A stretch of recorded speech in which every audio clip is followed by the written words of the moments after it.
প্রিয় বন্ধুরা, প্রীতি, সালাম এবং শুভেচ্ছা নেবেন। কয়েকদিন ধরেই আমি বলার চেষ্টা করছি যে বাংলাদেশে আসলে হাওয়া বদলে গেছে, রাজনীতির হাওয়া। বিশেষ করে কেউ কেউ এটা হয়তো বিশ্বাস করছেন না। আজকে সাজানো রায়, যেটা অলরেডি সবাই জানে, যাই হোক, এই ফাঁকে হঠাৎ করে দেখলাম একটা নতুন খবর আর কি।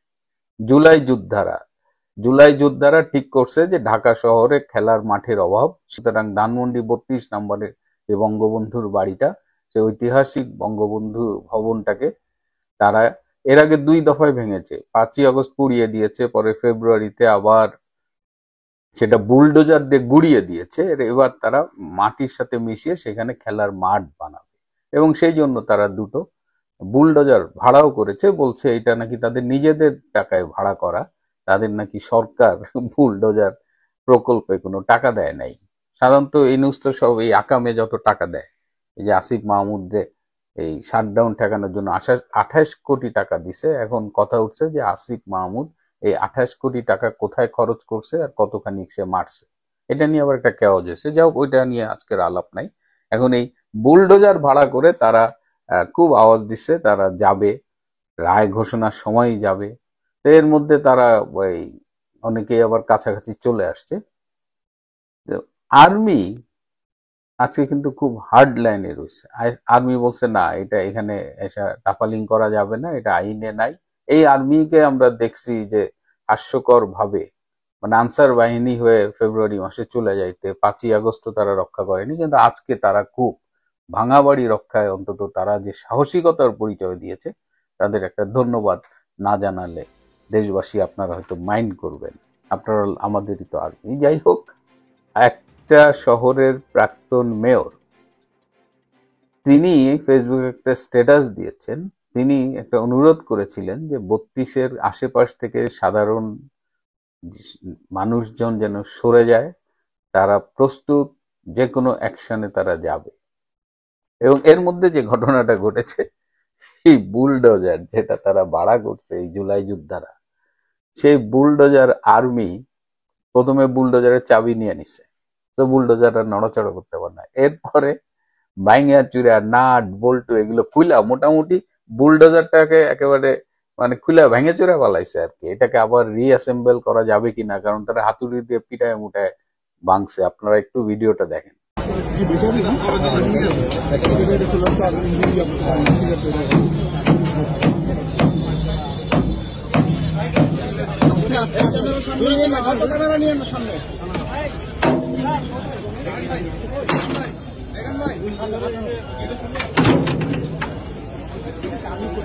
এই বুলডোজার দুইটা আপনাদের কি চেনা চেনা লাগে? এই বুলডোজার দিয়েই কিন্তু ফেব্রুয়ারি মাসে এই ধানমন্ডি 32 গুড়িয়ে দিয়েছিল। সেই একই মালিকের এই বুলডোজার দিয়ে আকামটা করতেছে। এখন যেহেতু বুলডোজার ক্ষতিগ্রস্ত হয়েছে এবং মালিক বলতেছে বুলডোজারের ভাড়ার টাকা নাকি তারা দেয় নাই। জুলাই যোদ্ধারা বলছে নিজের টাকায় ভাড়া করছি, কিন্তু মালিক বলতেছে ভাড়ার টাকা দেয় নাই। এবং মালিকের এখন তো আমচালা সব গেছে পুরা, মানে গো মা সা যেটাকে বলে, একেবারে পুরা মারা সারা আর কি। এখন তার বুলডোজারই অকেজো হয়ে গেছে। এখন সে কান্নাকাটি করতেছে যে এই বুলডোজারের টাকা কে দেবে, এখন কাউরে খুঁজে পাওয়া যায় না। কিন্তু ওই যে স্ট্যাটাসটার কথা বললাম, যে একজন প্রাক্তন মেয়র পাশের একটা শহরের, তিনি একটা স্ট্যাটাস দিয়েছে। এবং এই যখন আর্মি যখন এই বুলডোজার ভাঙচুর করতেছিল, বুলডোজার ভাঙবে কি, বুলডোজার নিজেই ভাঙচুরের শিকার হয়ে গেছে, ঠিক তখনই বিকট শব্দে একটা ককটেল বিস্ফোরিত হয়। এবং সেই ককটেল বিস্ফোরিত হওয়ার সাথে সাথে সাথে এই যে সাহসী জুলাই যোদ্ধারা, এখানে এই জুলাই যোদ্ধাদের একটা বড়ই অংশ ছিল বা লুঙ্গি পরা। বুঝেন এই লুঙ্গি পরে কারা আসছে? এরা সাধারণত মোহাম্মদপুরের বেহারিপট্টির থেকে আসে, বা এরকম ভাড়া টোকাই, অধিকাংশ হলো ভাড়া করা টোকাই, ভাড়াও রাস্তাঘাট থেকে টোকাই নিয়ে আসছে। এই টোকাই জুলাই যোদ্ধা যারা ছিল, লুঙ্গি তুলার দৌড়, মুহূর্তে জায়গাটা ফাঁকা হয়ে গেছে। আপনারা আমার ভিডিওটি যখন শুনছেন তখন হয়তো আপনারা দেখবেন যে আন্তর্জাতিক অপরাধ ট্রাইব্যুনাল নামের এই ক্যাঙ্গারু কোর্টটি তাদের ভার্ডিক্ট দিয়ে দিয়েছে। এখন বিষয়টা হচ্ছে কোথায় দেখেন, আমি আপনাদেরকে আজকে দেখাতে চাই এই আদালতটি কেন আনকনস্টিটিউশনাল, ইল্লিগাল এবং কর্তৃত্ব বহির্ভূত। এই জাজরাও কেইফাবল না। কেন? প্রথম আসেন যে এই আন্তর্জাতিক অপরাধ ট্রাইব্যুনাল নামে যে বিচারটি হচ্ছে, এই আদালতে 2024 সালে সরকার পতনের আন্দোলনে যে প্রাণহানি বা সম্পদহানি ঘটেছে এটার জন্য বিচার করা যায় কিনা।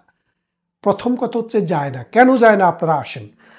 যে 1971 সালের 26শে মার্চ থেকে 16ই ডিসেম্বর পর্যন্ত যে অপরাধ সংগঠিত হয়েছিল, ওই সময়ে বিচার করার জন্য 72 সালের সংবিধানে উপরে ভিত্তি করে একটি আইন করা হয়েছিল, যেটার নাম ছিল দালাল আইন। পরবর্তীতে দেখা গেল যে আন্তর্জাতিকভাবে যে স্বীকৃত অপরাধ, 4টি অপরাধ, একটি অ্যাগ্রেশন, অর্থাৎ একটি দেশ যদি আরেকটি দেশকে দখল করে নেয়, আরেকটি হচ্ছে ক্রাইম এগেনস্ট হিউম্যানিটি, মানবতার বিরুদ্ধে অপরাধ, অর্থাৎ কোনো একটা বিশেষ জাতি, কোনো একটা গোষ্ঠী, কোনো একটা শ্রেণীকে যদি ওয়াইপড আউট করে দেওয়ার চেষ্টা করা হয়, সেটা হচ্ছে ক্রাইম এগেনস্ট হিউম্যানিটি। 3 নাম্বার হচ্ছে জেনোসাইড। জেনোসাইড মানে হচ্ছে যদি নির্বিচারে ধনী গরিব, ধর্ম বর্ণ নির্বিশেষে যখন কোনো বিশেষ মানে এলাকায় মানুষকে গণহারে হত্যা করা হয়, সরি, সেটা হিন্দু বৌদ্ধ খ্রিস্টান বলে কথা নয়, সেটা শিশু বৃদ্ধ আবাল বনিতা বলে কথা নয়, সবাইকে, এটাকে বলে জেনোসাইড। আরেকটি হচ্ছে সর্বশেষ, সেটি হচ্ছে ওয়ার ক্রাইম। ওয়ার ক্রাইমটা হচ্ছে যেমন যুদ্ধ চলাকালীন সময়ে নারীকে গনিমতের মাল বলে পাকিস্তানিদের হাতে তুলে দেওয়া, অর্থাৎ যুদ্ধের সময় নারীদেরকে ধর্ষণ করা, কারো ঘর জ্বালিয়ে দেওয়া, কারো পুকুরের মাছ তুলে নেওয়া, গোয়ালের গরুগুলো নিয়ে যাওয়া। কি কারণে? শুধুমাত্র যুদ্ধ চলছে, যুদ্ধের ভিন্ন পক্ষ হওয়ার কারণে, অথবা একটা হিন্দুকে মুসলমান করা, অথবা মুসলমানকে হিন্দুতে পরিণত করা, খ্রিস্টানকে জুইশকে খ্রিস্টানে পরিণত করা, অর্থাৎ মানুষকে ধর্মান্তরিত করা। এই সব অপরাধগুলোকে বলে ওয়ার ক্রাইম, অর্থাৎ ওয়ারের সময়ে এইসব অপরাধের বিচার করা সম্ভব হয় না। এবং সেগুলা, এই 4টি অপরাধের বিচার করার জন্য নুরেনবার্গ ট্রায়াল, টোকিও ট্রায়াল এবং ইসরায়েলে আইকম্যানের যে ট্রায়াল হয়েছিল, সেই ট্রায়ালগুলোতে ক্লিয়ারলি বলছে এই রকমের অপরাধ জাতীয়ভাবে, স্থানীয়ভাবে এবং আন্তর্জাতিকভাবে এই বিচার করা যাবে। তো সুতরাং এই বিচারগুলো করার জন্যই কিন্তু 1973 সালের আন্তর্জাতিক ক্রাইমস ট্রাইব্যুনাল অ্যাক্ট তৈরি করা হয়। অর্থাৎ এই ট্রায়ালের মূল উদ্দেশ্যই হচ্ছে, এই আইসিটির মূল উদ্দেশ্যটাই হচ্ছে 1971 সালের 26শে মার্চ থেকে 16ই ডিসেম্বর পর্যন্ত যে অপকর্ম সংগঠিত হয়েছিল সেটার বিচার করা। ধরে নিলাম আপনি ভবিষ্যতের জন্যও চান, তাহলে সেই রকম একটি যুদ্ধ হতে হবে, যুদ্ধকালীন যুদ্ধ অবস্থা থাকতে হবে, আর্মি এবং সেনাবাহিনী এবং সাধারণ মানুষ অথবা একটা বিশেষ গোষ্ঠী যুদ্ধে লিপ্ত হতে হবে। সেই যুদ্ধে, প্রলং যুদ্ধে যদি অসংখ্য মানুষের মৃত্যু হয়, আজকে পর্যন্ত জাতিসংঘে যে 1400 মানুষের মৃত্যুর কথা বলেছে, আপনারা সরকারে আছেন, আপনারা মাত্র 700 মানুষের কথা বলেছেন, যাদের মধ্যে অর্ধেকের বেশি সন্ত্রাস, সাদাবাজ, দুর্নীতিবাজ। আমাদের নাঙ্গলকোটেও একজনকে জুলাই যোদ্ধা বলা হয়েছে, সে কিন্তু ডাকাতি করতে যেয়ে মারা গেছে, অথচ আওয়ামী লীগের সাথে বা যাদের ঘর ডাকাতি করছে তাদের কোনো সম্পর্ক নেই। তো সেই জন্য বলছি, এই রকম কোনো আজ পর্যন্ত আপনি হত্যা কতজন হয়েছে, কে হত্যা করছে সেটাও নির্ধারণ করতে পারেন নাই। তাই বাংলাদেশে 1971 সালের পর এখন পর্যন্ত সেরকম সিচুয়েশনে তৈরি হয়নি, যার জন্য এই ওয়ার মানে ইন্টারন্যাশনাল ক্রাইমস ট্রাইব্যুনালের যে প্রিফেস মুখবন্ধ, সেখানে যদি দেখেন বলা আছে 1971 সালের 16ই ডিসেম্বর পর্যন্ত যুদ্ধকালীন সময়ে যে হত্যাযজ্ঞ সংগঠিত হয়েছে, নারকীয় অপরাধ সংগঠিত হয়েছে, তার বিচার করার জন্য এই আইনটি। এখন আজকের দিনে আপনি যদি আরও পৃথিবীর 10টি বিচার দেখেন, যেমন মনে করেন সিয়েরা লিওনে বিচার হয়েছে যুদ্ধ অপরাধের, টোকিও ট্রায়াল হয়েছে, রুয়ান্ডা ট্রায়াল হয়েছে, তারপরে আপনি দেখবেন যে কসোভোতে ট্রায়াল হয়েছে, তারপরে তানজানিয়াতে ট্রায়াল হয়েছে, বাংলাদেশের পাশাপাশি আরেকটা দেশ আছে ক্যাম্বোডিয়া, সেখানে ট্রায়াল হয়েছে। আপনারা যদি সেই ট্রায়ালগুলো দেখেন, সবগুলো ট্রায়ালে কিন্তু আন্তর্জাতিক মানের, এইসব ট্রায়ালে যুদ্ধবর্তী সময়ের অপরাধের বিচার করার জন্যই শুধু এই ট্রায়ালগুলো হয়েছে। বাংলাদেশে যেটা করা হচ্ছে সেটা হচ্ছে ইম্পোজিশন, মানে জোর করে যেটা যে অপরাধের না, সেই অপরাধের বিচার করার চেষ্টা করা হচ্ছে। এবং বাংলাদেশে যে ওয়ার ক্রাইম মানে যুদ্ধ অপরাধীদের বিচার হয়েছে, তারা সবাই কিন্তু 1971 সালের 26শে মার্চ থেকে 16ই ডিসেম্বর পর্যন্ত সময়ের জন্যই কিন্তু তাদের বিচার হয়েছে। এই গেল প্রথম পয়েন্ট।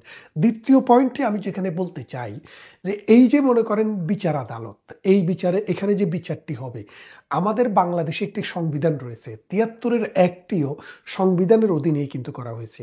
এখন সংবিধানের মধ্যে অথবা পার্লামেন্টে কোনো একটি আইন পাশ করলে দুইটির মধ্যে যদি কোনো কনফ্লিক্ট হয়, অর্থাৎ দুইটার মধ্যে যদি কোনো ধরনের দ্বন্দ্ব তৈরি হয়, তাহলে সংবিধানটা প্রাধান্য পাবে। আপনারা জানেন বাংলাদেশের যে বর্তমান সংবিধান, এই সংবিধানে বলা আছে ৬৭ বছর হওয়ার পরে সুপ্রিম কোর্টের অ্যাপিলেট ডিভিশন অথবা এই হাইকোর্ট ডিভিশনের কোনো জাজ তিনি আর কাজে থাকতে পারবেন না, তাকে অবসরে যাইতে হবে। তার মানে কি ৬৭ বছর হচ্ছে সর্বোচ্চ বয়স সীমা। তা এখন আপনি দেখেন যে জাস্টিস নজরুল ইসলাম, এই জাস্টিস নজরুল ইসলাম যে দুইটি আদালত চলছে আপনারা জানেন, ICT 1 এবং ICT 2। ICT 2 এর এই নজরুল ইসলামের উনি ২০০০ মানে আরও অনেক আগে তিনি জাস্টিস হিসেবে ৬৭ বছর হওয়ার কারণে অবসরে গেছেন।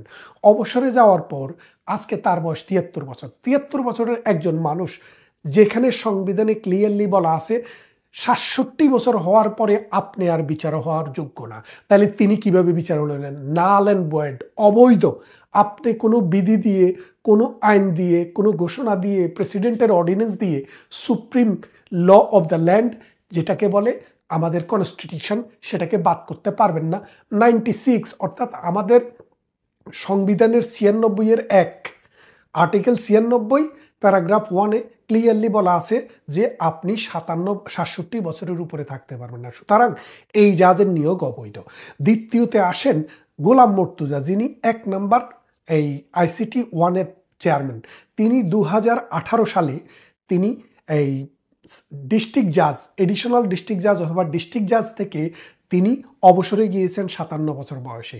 ৬ বছর চাকরি করেছেন সিলেট ইন্টারন্যাশনাল ইউনিভার্সিটিতে ডিন হিসেবে। অর্থাৎ তিনি কিন্তু আর বিচার করাতেও নেই আর আইন প্রফেশনেও নেই, তাহলে তিনি কিন্তু আউট অফ দ্য স্কোপ, তার কোনো আর এখানে আসার সুযোগ নেই।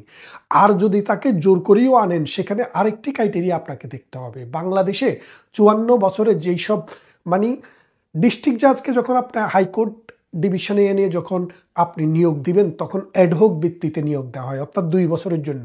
২ বছর পরে তার কার্যক্রম কর্মক্ষমতা দেখে তাকে স্থায়ী করা হয়।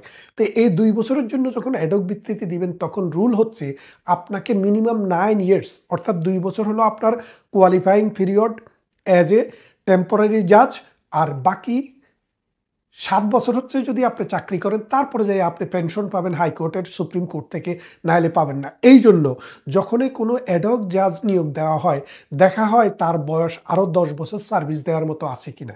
অর্থাৎ ৫৭ বছরের উপরে চলে গেলে আর বাংলাদেশের হাইকোর্ট ডিভিশনের অ্যাডহক বিচারক হওয়ার জন্য তাকে কোয়ালিফাই হিসেবে ধরা হয় না। এই জাজের বয়স হচ্ছে ৬৩ বছর। বাংলাদেশের ইতিহাসে হাইকোর্টে কোনো জাজকে 60 ইয়ার্স এইজে নিয়োগ দেওয়া হয় নাই। আমি আপনাকে বলতেছি 1971 থেকে 2024 সাল আপনি বাংলাদেশের সমস্ত জাজদের ইতিহাস ঘেঁটে দেখেন, তার মানে হচ্ছে তিনি ডিসকোয়ালিফাইড। এই দুই চেয়ারম্যানের কথা বললাম। এবারে আসেন এদের সাথে যে দুইজন করে জাজ দেওয়া হয়েছে। প্রথম ট্রাইব্যুনালে যে দুইজন জাজ আছেন, এই দুইজন জাজ নিয়োগ পেয়েছেন ২০২৪ সালের অক্টোবর মাসে। নিয়োগ পেয়েছেন কিভাবে? অ্যাডহক জাজ হিসেবে। তারা লয়ার থেকে ১০ বছর প্র্যাকটিস করলে হাইকোর্টে আপনি কিন্তু জাজ হতে পারবেন, এটাতে কোনো অসুবিধা নেই। কিন্তু এই যে আপনি জাজ হলেন, এটা হচ্ছে আপনার প্রথম বিচার। অর্থাৎ ওই দুইজন জাজ জীবনে কোনোদিন একটি মামলায়ও জাজ হিসেবে বিচার করেননি অথবা ডিসিশন দেননি। তারা জীবনে এটাই তার প্রথম বিচার। তাহলে আবার আপনি খেয়াল করেন, আপনি একটা দেশের প্রধানমন্ত্রীকে বিচার করছেন, একটা দেশের স্বরাষ্ট্রমন্ত্রীকে বিচার করছেন এবং আন্তর্জাতিক অপরাধ বিচার করছেন। সেই ক্ষেত্রে আপনার জ্ঞান, গরিমা, দক্ষতা, নলেজ এবং অভিজ্ঞতা, সবচেয়ে বড় হলো অভিজ্ঞতা। তার মানে এই দুইজন জাজের একজন জাজেরও, এবং চেয়ারম্যান যিনি, তিনিও 2024 সালের অক্টোবরে নিয়োগ পেয়েছেন। এই তিনজনের একজনও একটি বিচার করারও তাদের কোনো অভিজ্ঞতা নেই। এই অভিজ্ঞতা হিসেবে তারা ট্রায়াল দিচ্ছেন ভবিষ্যতে মানুষের আরো গলা কাটার জন্য এই শেখ হাসিনার বিচার করে। তার মানে তো বুঝতে পারছেন যে এই বিচারটি সেলের হাতের মোড়া করে ফেলছে। 3 নম্বরে আপনি আসেন যে জাস্টিসদের যে নিয়োগ দেওয়া, জাস্টিসের নিয়োগের পরে সেখানে যারা বিচার করেন, এই বিচার পরিচালনা যারা করেন, সরকার পক্ষে থাকে হলো প্রসিকিউশন টিম, আর আসামি পক্ষে থাকে ডিফেন্স। এবং ডিফেন্সের এবং প্রসিকিউশনের যে লয়ার, আপনি দেখেন এই ডিফেন্সের লয়ার যিনি সরকার দিয়েছে, তিনি কিন্তু কোর্টে জাজের সাথে আলাপ করছে, স্যার আমি তো আমার আসামির খালাস পাবে বলে পত্রিকাকে বলেছি, আমি যদি বলি যে খালাস পাবে না তাহলে তো আপনারও সমস্যা আমারও সমস্যা। অর্থাৎ তারা ম্যানিপুলেট করার যে সিস্টেমটা সেটা প্রকাশিত হয়ে গেছে। এক, দ্বিতীয় আরেকটা জিনিস দেখেন, এই তাইজুল যুদ্ধ অপরাধীদের বিচার যখন, সত্যিকারের যুদ্ধ অপরাধীদের বিচার, 71-এর বিচার যখন চলছিল, তখন তিনি এই রাজাকারদের পক্ষে দিনের পর দিন কিন্তু মামলায় লড়েছেন।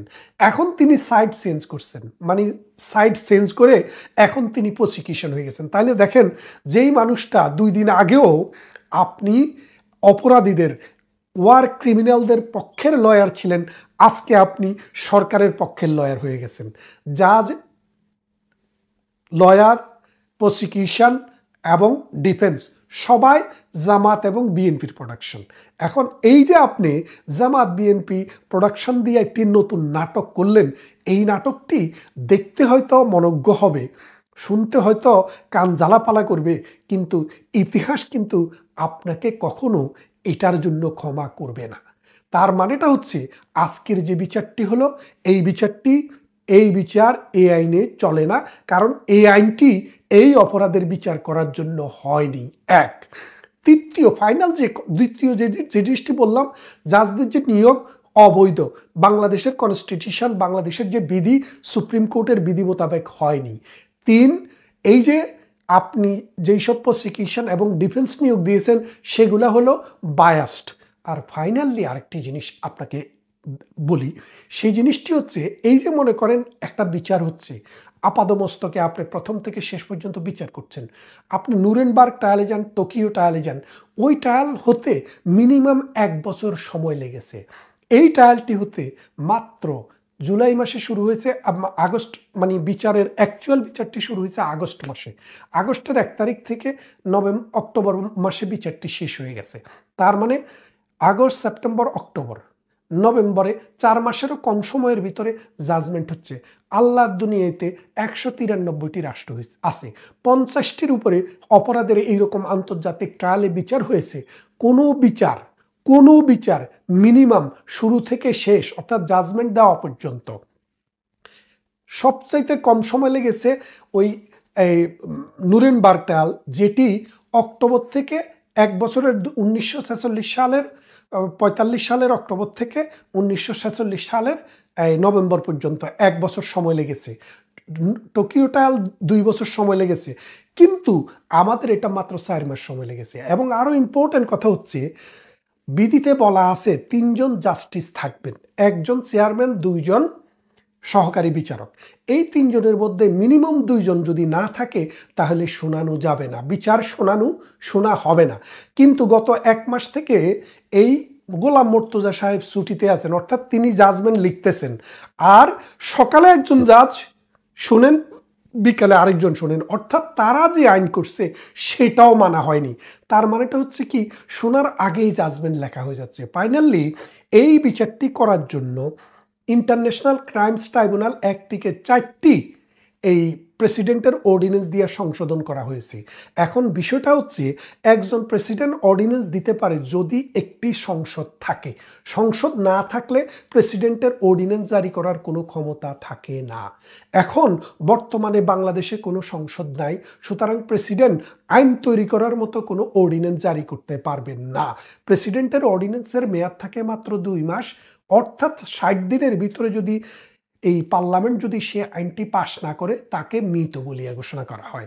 তাহলে এখন আপনাদের 6 মাস ধরে, 8 মাস ধরে, 5 মাস ধরে, 4 মাস ধরে প্রেসিডেন্টের অর্ডিন্যান্স দিয়ে আইন কইরা কইরা আপনি বিচার করছেন, এই বিচার রেকটিফাই করলো কে? অর্থাৎ আপনার এই অর্ডিন্যান্সটা রেকটিফাই করলো কে? সংসদে তো নাই, তাই এটিও অবৈধ। তার মানে হচ্ছে এই তাইজুলের ম্যানুফ্যাকচার, এই তাইজুলের ক্যাঙ্গারু কোর্ট ডে 1 থেকে end of the day total top to bottom corrupt, baseless, bias, against humanity, against natural justice এবং এগেনস্ট রুল অফ ল। ইতিহাস এখানেই শেষ নয়। শেখ হাসিনা, কামাল ভাই, ওদের বয়স হয়েছে, ওনারা হয়তো কোনো একটা সময় স্বাভাবিকভাবে মরে যাবেন। আমরা যারা মধ্যবয়সী অথবা আমাদের সন্তানরা, আমাদের প্রজন্ম, তারা আপনাদের আগে শেষ হয়ে যাবে না। এই বিচার এই বাংলার জমিনে ৭১-এর যে মহান মুক্তি সংগ্রামের যে স্পিরিট, সেই স্পিরিটে আমরা করে দেব। এটা আমাদের প্রতিশ্রুতি, এটা আমাদের ওয়াদা প্রজন্মের কাছে, বাঙালি জাতির কাছে, বাংলাদেশের কাছে, সভ্য দুনিয়ার মানুষের কাছে এবং মানবাধিকার এবং বিশ্ব সভ্যতায় যারা বিশ্বাস করে তাদের কাছে। ভালো থাকবেন। আল বদর, আল শামস এবং রাজাকারের বাচ্চারা এবং নাতিপুতিরা, আল শামস, আল বদর, রাজাকারের নাতিপুতিরা মিলেমিশে আবারও ৩২ নম্বর ভাঙতে আসছে। আমি কিন্তু বারবার বলেছি, বাংলাদেশ আওয়ামী লীগ, বাংলাদেশ ছাত্রলীগ, বাংলাদেশ যুবলীগ এবং বাংলাদেশের মুক্তিযুদ্ধের সকল শক্তিকে ভরসা নয়, ভয়ঙ্কর রূপে ফিরতে হবে। তা না হলে এই বাংলাদেশকে বাংলাদেশ রাখা যাবে না। বাংলাদেশ বিরোধী যত শক্তি আছে তাদের নির্মূল করতে হবে, আর ছাড় নয়। আপনারা দেখেছেন তো, এদের কোনোদিনই আপনি যতই সুযোগ সুবিধা দেন, যতই ছাড় দেন, এরা কোনোদিনই বাংলাদেশের জন্ম মেনে নিবে না। এরা কখনোই বাংলাদেশের মুক্তিযুদ্ধের যত স্মৃতি, মুক্তিযুদ্ধের যত চিহ্ন, তা তারা ধ্বংস না করে ছাড়বে না। এরা বঙ্গবন্ধুকে সহ্য করতে পারবে না। এরা বাংলাদেশের মানচিত্র পছন্দ করে না, করতে পারে না। এরা যদিও বাংলাদেশের পতাকা মাথায় বেঁধে এনে বাংলাদেশের পোস্ট কোড ৩২ নম্বর ভাঙতে আসে। সুতরাং আপনি যাদের মনে করতেছেন যে এদের ক্ষমা করে দিলেই এরা আপনাকে ক্ষমা করে দিবে, তা কখনোই করবে না, করে না। বাংলাদেশের মানুষ রাজাকার আল বদরকে ক্ষমা করে দিতে পারে। বাংলাদেশের মানুষ রাজাকার আল বদরকে ক্ষমা করে দিলেও রাজাকার আল বদর, আল শামস, তাদের বাচ্চা এবং তাদের নাতিপুতি মুক্তিযুদ্ধের পক্ষের মানুষকে কখনো ক্ষমা করে নাই, ভবিষ্যতেও করবে না। আজকে আপনারা তার প্রমাণ দেখতে পেয়েছেন। শেখ হাসিনার ফাঁসির রায়েতেও তারা খুশি নয়। তারা কি বলতেছে? ৩২ নম্বর ভাঙতে হবে। কেন ৩২ নম্বর ভাঙতে চায়? কেন ৩২ নম্বর ভাঙতে চায়? কি কারণে ভাঙতে চায়? তাদের একটাই রাগ, কারণ এই ৩২ নম্বর থেকে তাদের পেয়ারা পাকিস্তান ধ্বংস করে দেওয়া হয়েছে। তারা বলেছিল কিয়ামত পর্যন্ত পাকিস্তান টিকে থাকবে, কিন্তু তাদের পাকিস্তান ২৫ বছর বয়সে ভেঙে খান হয়ে গেছে।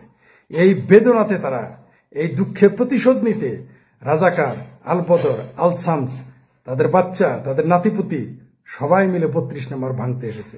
ডক্টর হুমায়ুন আজাদ স্যারের কথা আপনাদের মনে আছে তো, যে মুক্তিযোদ্ধা আজীবন মুক্তিযোদ্ধা নাও থাকতে পারে, কিন্তু রাজাকার আজীবন রাজাকার। তার প্রমাণ পেয়ে গেছেন তো। আমি আবারও বলতেছি, বাংলাদেশ আওয়ামী লীগ, বাংলাদেশ ছাত্রলীগ, বাংলাদেশ যুবলীগ এবং মুক্তিযুদ্ধের পক্ষের শক্তিদের ভরসা নয়, ভয়ঙ্কর রূপে ফিরতে হবে। তাছাড়া এদের আপনি কখনোই নির্মূল করতে পারবেন না। ৮০ মন ঘি কুত্তার লেঙ্গুরে ডললেও কুত্তার লেঙ্গুর কখনো সোজা হবে না। তেমনি পেয়ারা পাকিস্তানের লেঙ্গুর আপনি কোনোদিনই সোজা করতে পারবেন না। এদের বিরুদ্ধে শক্ত অ্যাকশনে যেতে হবে। আশা করি আগামীতে আর আওয়ামী লীগ এবং মুক্তিযুদ্ধের পক্ষের শক্তি এই ভুলটা করবে না, যে আবার তাদের ক্ষমা করে দিবে। আর একটা জিনিস বলি, চ্যাঙ্গারু কোর্টের শেখ হাসিনার বিরুদ্ধে যে রায় দিচ্ছে, এই রায়কে বাংলাদেশের জনগণ থোড়াই কেয়ার করে। মুক্তিযুদ্ধের পক্ষের মানুষ শেখ হাসিনার বিরুদ্ধে দেওয়া এই তথাকথিত চ্যাঙ্গারু কোর্টের রায়কে থোড়াই কেয়ার করে। বাংলাদেশ আওয়ামী লীগ তো এই রায়কে মানেই না। ছাত্রলীগ তো এই রায়কে মানবেই না, যুবলীগ তো এই রায়কে মানবেই না।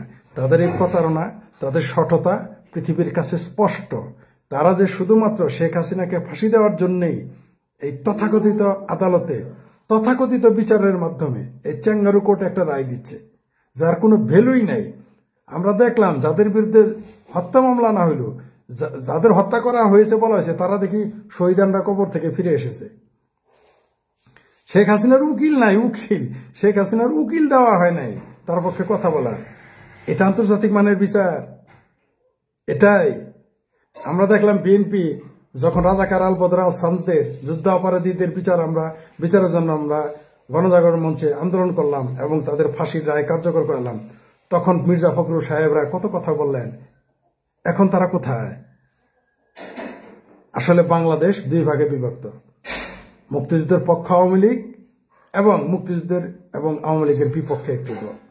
বাংলাদেশ এখন দুই ভাগে বিভক্ত, আওয়ামী লীগ মুক্তিযুদ্ধ এবং আওয়ামী লীগ মুক্তিযুদ্ধের বিরোধী একটি দল। বাংলাদেশ আর কোনো জায়গা নেই কোনো দলের, এখন অবস্থান দুইটি। আপনারা দেখতেছেন তো এই বিচারটা কত প্রহসনের বিচার হচ্ছে, হাস্যকর। তো বলে দেই বাসাধনেরা, এত সস্তা? রাজা 30 লক্ষ হত্যাকারীরা, অগণিত নারী ধর্ষণকারীরা বাংলাদেশে শেখ হাসিনার বিচার করবে আর বাংলাদেশের জনগণ মেনে নেবে? এই চ্যাঙ্গারু কোর্টের বিচার মানে কোন শালা? এই চ্যাঙ্গারু কোর্টের বিচার, এই ইউনূস জামাতের চ্যাঙ্গারু কোর্ট মানে কে? না দেশে মানবে না বিদেশে মানবে? এটা তো হাস্যকর। পৃথিবীর সবাই জানে যে এটা প্রহসনের একটা বিচার হচ্ছে। শেখ হাসিনার রায়ের আগুনে পুড়ে মরবে ইউনূস। আজকে একটা বিশেষ দিন হিসেবে অনেকে গণ্য করছেন, বিশেষ করে আওয়ামী লীগের শাটডাউন কর্মসূচি চলছে। সারা দেশ কার্যত এই মুহূর্তে শাটডাউনে আছে, সারা দেশ অচল।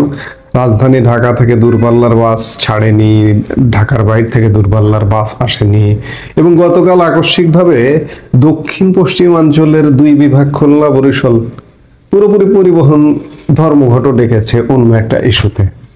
সবকিছু মিলে সারা বাংলাদেশ বিকল। আমরা কয়েকদিন যাবৎ শুনছি যে ককটেল বিস্ফোরণ হচ্ছে এখানে ওখানে, বাসে আগুন দেওয়া হচ্ছে। গতকালকে শুনলাম একজন উপদেষ্টা, প্রথম পাকিস্তান সফরকারী উপদেষ্টা সৈয়দা রিজওয়ানা হাসানের বাড়িতে ককটেল বিস্ফোরণ করা হয়েছে। তার আগে শুনলাম ওই যে উপদেষ্টা ফরিদা পারভিন, ফরহাদ মজহারের ওয়াইফ যিনি, তাদের একটা দোকান আছে মোহাম্মদপুরে, সেই দোকানে ককটেল বিস্ফোরণ হয়েছে। এনসিপির অফিসের সামনে বারে বারে ককটেল বিস্ফোরণ হচ্ছে। গ্রামীণ ব্যাংকের অফিসের সামনে, হেড অফিসের সামনে ককটেল বিস্ফোরণ হচ্ছে। সারা বাংলাদেশের বিভিন্ন অঞ্চলের গ্রামীণের কার্যালয়, গ্রামীণ ব্যাংকের কার্যালয়ে হামলা হচ্ছে। এগুলো কি? শেখ হাসিনার রায়কে কেন্দ্র করে সারা বাংলাদেশ আসলে ডক্টর ইউনূস, শুধু ডক্টর ইউনূস বললে ভুল হবে, ডক্টর ইউনূস এবং বাংলাদেশের স্বাধীনতা বিরোধী শক্তি আগুন জ্বালিয়ে দিয়েছে। এই আগুনের শেষ কোথায়? যারা আগুন জ্বালালো তারাই এই আগুনে পুড়ে মরবে। আজকে শেখ হাসিনার রায়, কিসের রায়, কার রায়? এই যে বর্তমানে যে সরকারটা, এই সরকারটা কিসের সরকার, কার সরকার? আপনার সরকার, আমার সরকার? এটা কি নির্বাচিত সরকার? একটা সুপ্রিম কোর্টের রেফারেন্স, সেই রেফারেন্সটার সঠিক কিনা বা সেই রেফারেন্সটা ভুয়া কিনা, সেই ব্যাপারেও বিলিয়ন ডলারের কোশ্চিন আছে। এই কোশ্চিনকে কেন্দ্র করে আদালতে রিট পিটিশন পর্যন্ত করেছিলেন একজন আইনজীবী, সেটি খারিজ করে দেওয়া হয়েছে। স্বাভাবিকভাবে, যেহেতু অবৈধভাবে দখল করা সবকিছু, আদালত, আইন সবকিছু, কাজেই খারিজ করে দেবে, এটি স্বাভাবিক। যে সরকারটি বৈধ কিনা এই প্রশ্নটা আছে, সেই সরকারের ট্রাইব্যুনাল, আন্তর্জাতিক অপরাধ ট্রাইব্যুনাল, সেটি কিভাবে বৈধ হয়?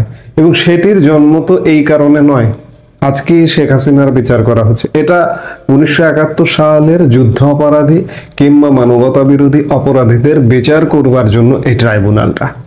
সেই ট্রাইব্যুনালটাকে নিজেদের মতো প্রতি সপ্তাহে আইন সংশোধন করে নিজেদের মতো গড়ে তুলে সেই ট্রাইব্যুনালে সাজানো গোছানো একটা রায় দেওয়া হচ্ছে। তাতে কি যায় আসে? এবং এই রায় কারা দিচ্ছে? এখানে বিচারক কারা? সব জামাতি। এই ট্রাইব্যুনালে কিন্তু জামাতের নেতাদের ফাঁসিতে ঝোলানো হয়েছিল, রায় দিয়ে ফাঁসিতে ঝোলানো হয়েছিল। এই ট্রাইব্যুনালটা পুরো ঘুরে গেছে। এক সময় ছিল জামাতের বিরুদ্ধে, যুদ্ধাপরাধীদের বিরুদ্ধে বিচারের ট্রাইব্যুনাল, সেই ট্রাইব্যুনালটাকে এখন জামাত দখল করেছে। বিচারকরা জামাতের, প্রসিকিউটররা জামাতের, চিফ প্রসিকিউটর জামাতের। এই ট্রাইব্যুনালের সাথে যারা যুক্ত আছে তারা সবাই জামাতের। ইউনূস এক প্রকার বলা যায় যে এই ট্রাইব্যুনালটাকে জামাতের কাছে দিয়ে দিয়েছে, জামাতের একটা দলীয় আদালত হিসেবে দিয়ে দিয়েছে। সেই আদালত শেখ হাসিনার রায় ঘোষণা করবে। আমরা যে মুহূর্তে কথা বলছি সেই মুহূর্তে হয়তো রায় ঘোষণা শুরু হয়ে গেছে, বা ভিডিওটা যখন প্রচার হচ্ছে তখন রায় ঘোষণা চলছে। এই রায় নিয়ে এত আগ্রহের কি আছে? এই রায় তো জানাই আছে যে এই রায়টা কি হবে। এই রায় শেখ হাসিনার একটা সাজানো ফাঁসি দেবে, তাতে কি যায় আসে? যে সরকারটাই বৈধ নয়, যে আদালতটাই বৈধ নয়, যে আদালত রায় দেবে সেই আদালতের রায়টা বৈধ হয় কিভাবে? প্রশ্নই আসে না। আসলে এদের মরণের পুরোপুরি পাখা গজিয়ে গেছে। আমি গতকালকে সোশ্যাল মিডিয়ায় ফেসবুকে একটা স্ট্যাটাস দিয়েছিলাম যে কতই না আরামে ছিলেন তারা। আওয়ামী লীগ ক্ষমতাকালে আওয়ামী লীগের গোষ্ঠী উদ্ধার করেও কেউ সুদের ব্যবসা করেছেন, কেউ বিভিন্ন পণ্যের ব্যবসা করেছেন। যেমন এই যে ফরিদা আক্তার, তার একটা দোকান আছে, দোকানে পণ্য বিক্রি করেন। ডক্টর ইউনূস গ্রামীণ ব্যাংকের মাধ্যমে সুদের ব্যবসা করেন, আবার পরিবেশ নিয়ে ব্যবসা করেন, বিদেশি ফান্ড টান এনে, এই যে সৈয়দা রিজওয়ানা হাসানরা, কিংবা বিভিন্ন এনজিও বিভিন্ন ব্যবসা করেন। এই ব্যবসাগুলো কত আরামে আওয়ামী লীগের একদিকে 14 গোষ্ঠী উদ্ধার করেছে আওয়ামী লীগ ক্ষমতাকালে, আর একদিকে আওয়ামী লীগের গোষ্ঠী উদ্ধার করেও তারা আরামে ব্যবসা বাণিজ্য ফুলে ফেপে উঠেছেন। শুধু এদের কথা বললে হবে না, এই যে জামাত শিবির আজকে যে মরণ কামড় দিতে বসেছে স্বাধীনতার পক্ষের মানুষজনকে, মুক্তিযুদ্ধকে, এমনকি মুক্তিযুদ্ধ নেতৃত্ব দেওয়া আওয়ামী লীগকে মরণ কামড় দিতে বসেছে, তারাও কতই না আরামে এদেশে ব্যবসা বাণিজ্য করে খেয়েছে। ছাত্রলীগ আওয়ামী লীগের লুঙ্গির তলে ঢুকে পড়েছে, আওয়ামী লীগ সেজেছে, ওয়েস্ট কোট পরে, মুজিব কোট আমরা যেটাকে বলি, সেই মুজিব কোট পরে জামাতের লোকজন আওয়ামী লীগ সেজে, শিবিরের লোকজন আওয়ামী লীগ সেজে বসে থেকেছে। এমনকি সেই সময়ের প্রধানমন্ত্রীর গণভবন থেকে শুরু করে প্রধানমন্ত্রীর কার্যালয় পর্যন্ত সেসব জায়গাতেও এই জামাত শিবির ঢুকে বসেছিল। কতই না আরামে ছিল আসলে। এবং আরামে থেকে এই গোষ্ঠীটি ষড়যন্ত্রের জাহাজে উঠেও আওয়ামী লীগকে ষড়যন্ত্রের মাধ্যমে ফেলে দিয়ে দেশটা দখল করে ফেলেছে, এবং দখল করেই আওয়ামী লীগকে জ্বালিয়ে পুড়িয়ে মারার প্রজেক্ট নিয়েছে তারা। যে আগুন জ্বালিয়েছে এই আগুনেই এই ষড়যন্ত্রীগণ পুড়ে না মরা পর্যন্ত এদের রক্ষা নাই। সার্বিক অবস্থা বিচার বিশ্লেষণ করে এটা অন্ততপক্ষে নিশ্চিত, এই যে গত কয়েকদিনের এখানে হামলা ওখানে হামলা, এদের উপরে হামলা শুরু হয়েছে। এবং এদের উপরে হামলা আসলে কে করছে? এটাকে আওয়ামী লীগ করছে, এটা বলার কোনো কারণ নেই। এই দেশটাকে অস্থির করতে চায় কারা? জঙ্গিরা। অস্থির করে জঙ্গিরা এই মুহূর্তে তো উন্মুক্ত। বাংলাদেশে তো হামলা করছে, তারা ভারতে গিয়ে পর্যন্ত হামলা করছে। দেখুন না কি ঘটে। এই যে এই মুহূর্তে শেখ হাসিনার রায়কে নিয়ে তারা উল্লাস করবে, সেই মুহূর্তেই ভারত না জঙ্গিদের শায়েস্তা করে ছেড়ে দেয় বাংলাদেশের। কারণ ভারতে ওই যে জঙ্গি হামলা, দিল্লি যে লালকেল্লা জঙ্গি হামলা, সেই হামলায় বাংলাদেশি যোগ অত্যন্ত জোরালো ভাবে পেয়েছে। ভারতীয় গণমাধ্যমে এটা ব্যাপকভাবে আলাপ আলোচনা ইতিমধ্যে হওয়া শুরু হয়েছে, হচ্ছে। জাস্ট ভারত অফিসিয়ালি প্রকাশ করা বাকি, বা ভারতীয় গোয়েন্দা সংস্থার রিপোর্টটা ভারত সরকারের হাতে দেওয়াটা বাকি। এই উল্লাসটা হয়তো উল্লাস হবে না, উল্লাসের আগেই ঘটনা ঘটে যাবে। উল্লাস করতে করতে ফুটিয়ে দেবে। কাজেই যে আগুনটা বাংলাদেশে জ্বালিয়ে দেওয়া হলো, সেই আগুনে এরা পুড়ে ছারখার হয়ে যাবে। কারণ প্রতিহিংসার রাজনীতি এরা শুরু করেছে। আমি বললাম যে আওয়ামী লীগের 14 গোষ্ঠী উদ্ধার হয়ে গেছে, উদ্ধার করা হয়েছিল, আবার ষড়যন্ত্রে সামিল হয়েছিল। আওয়ামী লীগ আসলে কিচ্ছু বলেনি। তবে আওয়ামী লীগ মনে হয় শিখলো যে কিভাবে দানব হতে হয়, কিভাবে দমন করতে হয়, ব্যবসা বাণিজ্য সব বন্ধ করে দিতে হয়। আওয়ামী লীগের যেমন ব্যবসা বাণিজ্য জীবন জীবিকা বন্ধ করে দিয়েছে, এগুলো কিভাবে বন্ধ করে দিতে হয়? এই যে ষড়যন্ত্রকারী এনজিও ব্যবসায়ীরা, সুদ ব্যবসায়ী, পরিবেশ ব্যবসায়ী, কিংবা এই যে জামাত শিবিরের বিভিন্ন ব্যবসায়ী গ্রুপ, বিভিন্ন প্রতিষ্ঠান, এগুলো যে আওয়ামী লীগের আমলেও কি আরামে চলেছে, আওয়ামী লীগকে মনে হয় শিখিয়ে দিল। কারণ আওয়ামী লীগ আসবেই, আওয়ামী লীগ ফিরবেই। আওয়ামী লীগকে কেউ যদি দাবিয়ে রাখতে চায়, এটা পারবে না আসলে। কদিন আগেও যারা বলছিল যে আওয়ামী লীগ শেষ, আওয়ামী লীগ আসবে না, কিন্তু না, আওয়ামী লীগ আসছে। খুব বড় ধরনের ধেয়ে আসছে, খুব বড় ধরনের সাউন্ড পাওয়া যাচ্ছে। আমি কানে সাউন্ড পাই, আমার কান আছে হয়তো, আমি সাউন্ড পাই। আপনার কান নেই, আপনি সাউন্ড পান না, এটা আপনার ব্যাপার। কাজেই আওয়ামী লীগ আসলে কি পরিণতি হবে? আবার কি লুঙ্গির তলায় এরা ঢুকবে আওয়ামী লীগের, ছাত্রলীগের? আমার মনে হয় না এবার এটা সম্ভব হবে। কারণ এবার এই যে গত 16 মাস যাবত তৃণমূলের সাধারণ মানুষ, নেতা কর্মী যেভাবে ভুগছে, কেউ যদি কোনো এমপি মন্ত্রী বা নেতার তলায় গিয়ে ঢোকে, কোনো জামাত শিবির বা এই জঙ্গিরা বা এই যে ব্যবসায়ীরা যারা দেশটাকে দখল করেছে, তারা যদি ঢুকতে চায়, তাদের মনে হয় তৃণমূলের কর্মীরাই সাইজ করে দেবে। কাজেই এই যে শেখ হাসিনার রায়, এই রায়ের আগুনটা যে জ্বালানো হলো, এই আগুনে ইউনূস এবং তার সঙ্গী সাথীরা, রাজনৈতিক দল জামাত, বিএনপি বা অন্যান্য যারা আছে, তারাই জ্বলে পুড়ে মরে ছারখার হয়ে যাবে। পরিস্থিতি কিন্তু সেদিকেই যাচ্ছে। কাজে আজকে রায়ে কি হলো, এই রায় সাজানো রায় মৃত্যুদণ্ড ঘোষণা করবে, এটা আগে থেকেই। যে সময় জামাতের নেতাদের, যুদ্ধাপরাধী নেতাদের বিচার করা হয়েছিল, সেই বিচারের সময় এরা পণ করেছিল যে আমাদের যদি কোনোদিন সুযোগ আসে আমরাও ফাঁসিতে ঝুলিয়ে দেব। আজকে সেই ফাঁসির ঝোলানোর রায় ঘোষণা করবে। এই রায়ের 1 পয়সা মূল্য নেই এই মুহূর্তে।